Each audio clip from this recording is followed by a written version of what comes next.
Hello everyone, welcome back to my channel. So let's continue to learn linear regression. So in my previous video, we have discussed about what is linear regression, why do we need linear regression, what is the purpose behind linear regression, what are the various assumptions that we need to take care while we are implementing linear regression, and then we have started simple linear regression and how do we find the best fit line for our model. So today's focus will be multiple linear regression and what are the various statistical measures that we can use to evaluate our built model. In case if you have missed my previous videos, please go through the link attached in this video. So what is multiple linear regression? We have already seen that when we are using multiple input variables or the multiple predictor variables to predict our output, then we use multiple linear regression. So this is the equation of multiple linear regression where x1 to xn are the number of inputs or the predictor variables, beta naught at the intercept, and beta 1 to beta p are the coefficients of the predictor variables. So this is the y that we are going to predict and this is the intercept of the line and these are the coefficients of our predictor variables. So in case of linear regression, we find the best fit line, but in case of multiple linear regression, we find a hyperplane.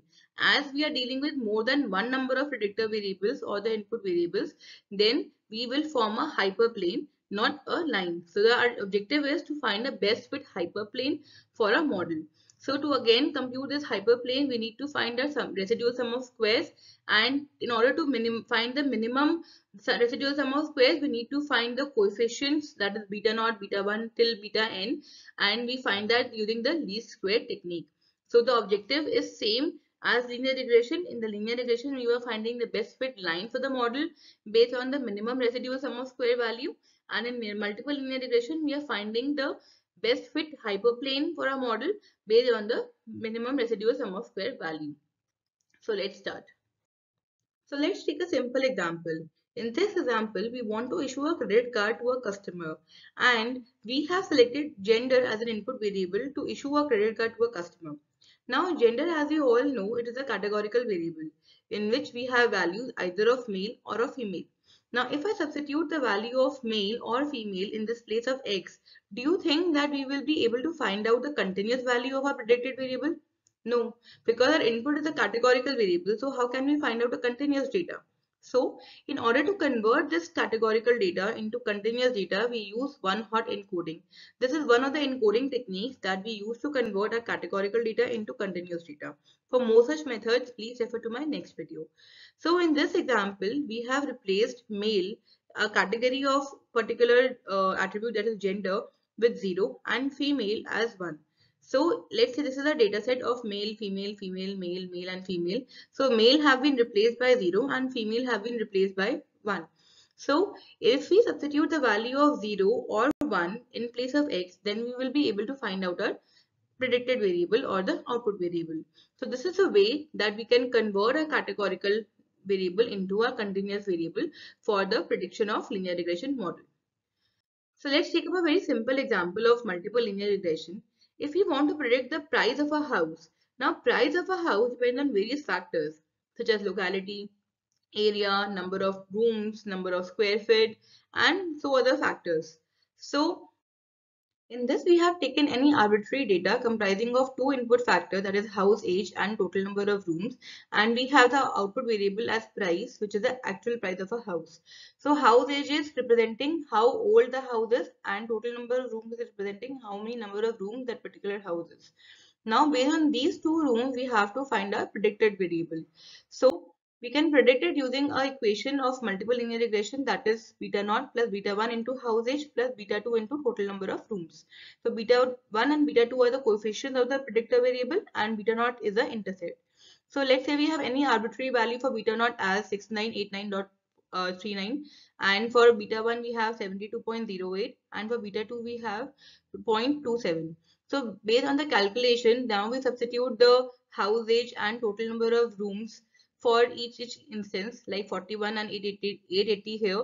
Then we will substitute 21 and 7099 here. And based on the substitution of values for every instances of the row, we will get a predicted value. Now, based on this predicted value, we can compute our residual. So residual is again the actual price minus the predicted price.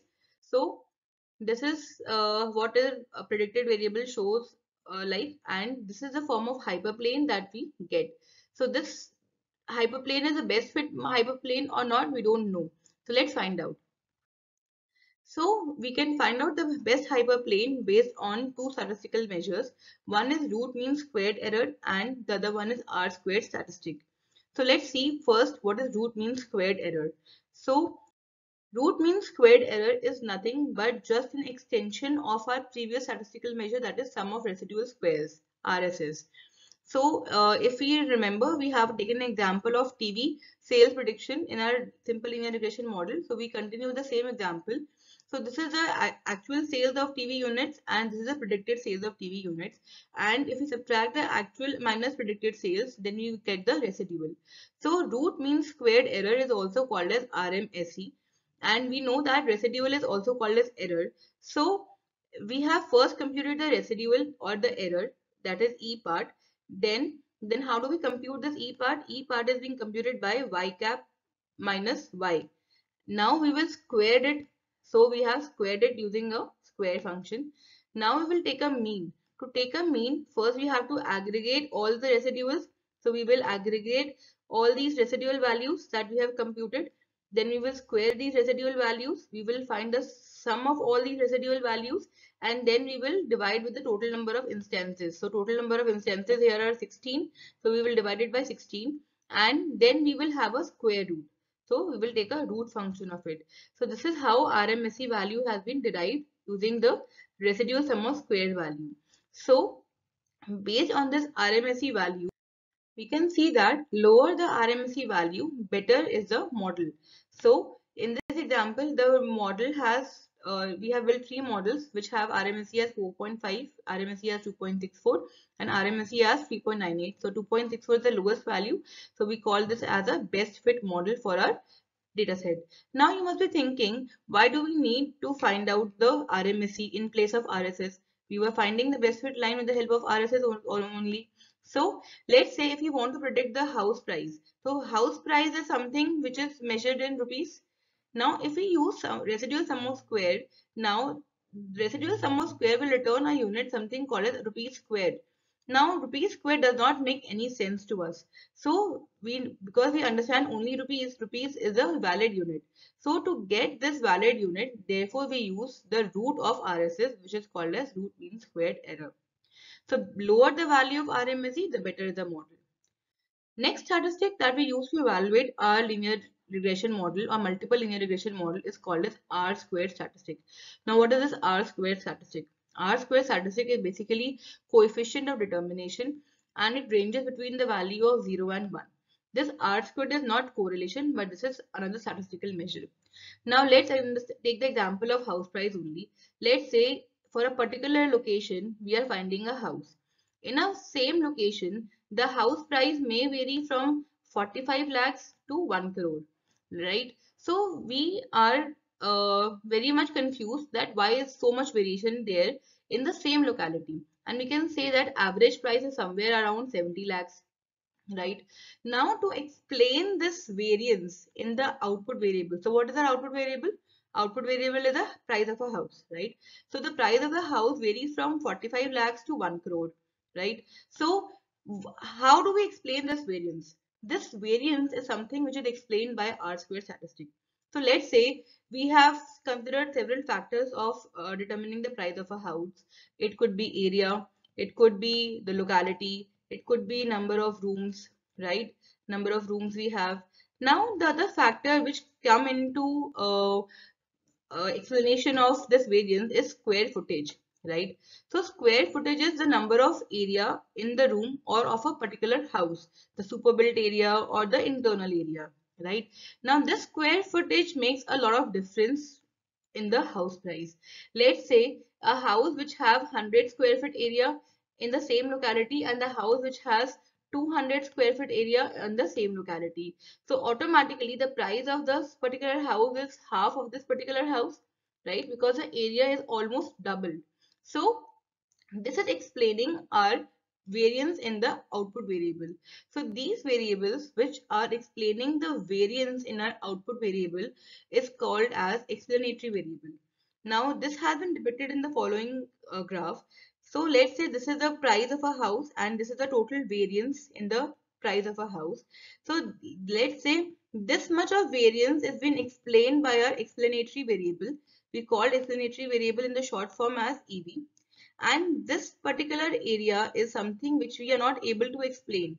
So this is called as unexplained variance. So let's take, if we say that the price of a house of 100 square foot area is 45 lakhs. So what should be the case? In the case of 200 square foot area, the price should lie around 90 lakhs, right? But what is the upper limit? Upper limit we have seen is 1 crore. So the difference between 1 crore and 90 lakhs is 10 lakhs. So this is something which is unexplained. This could be due to several other factors, based on the locality, based on the location, based on the entrance, and other small factors. So these factors we don't take into account while we are implementing multiple linear regression, and this is something which we called as unexplained variance. So we calculate R square as 1 minus unexplained variance. We call unexplained variance as UEV, and 1 minus UEV upon total variance. So total variance we represent it in the form of TV. So if we find 1 minus UEV, what we get is explanatory variable. So we can compute R square as explanatory variance upon the total variance in the price of a house. So this is what we can compute using R square. So if the value of R square is nearer to 1, so better, more the value of R square, better is the model. So let's say if the value of R square is 0.82, then we say that it is a better model. And if we say that the value of R square is zero point 0.6, then we say that it is not that best fit model. So this is how we use R square statistic to evaluate our model and find out whether the model is best fit model or not. So these are the two statistical measures that we use to evaluate a model that is being built using multiple linear regression model.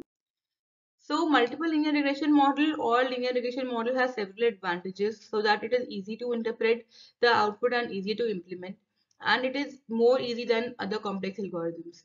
In this algorithm, we can avoid overfitting of data through several techniques such as dimensionality reduction, regularization techniques which are called as L1 and L2, reduction techniques, and cross validation. If you want me to post videos on this techniques such as regularization or cross validation, do comment in the comment section. Along with the advantages, there are some disadvantages. So disadvantages that we have several assumptions that we've already seen in a previous video, that there should be a linear relationship between the input variable and the output variable. It is sensitive to outliers. We should have a variance of residuals. So due to all these assumptions, we uh, don't use linear regression in a very complex data set. So that's all for now. Thank you for listening. For more such interesting videos, and do subscribe my channel and stay tuned to my channel. Thank you all.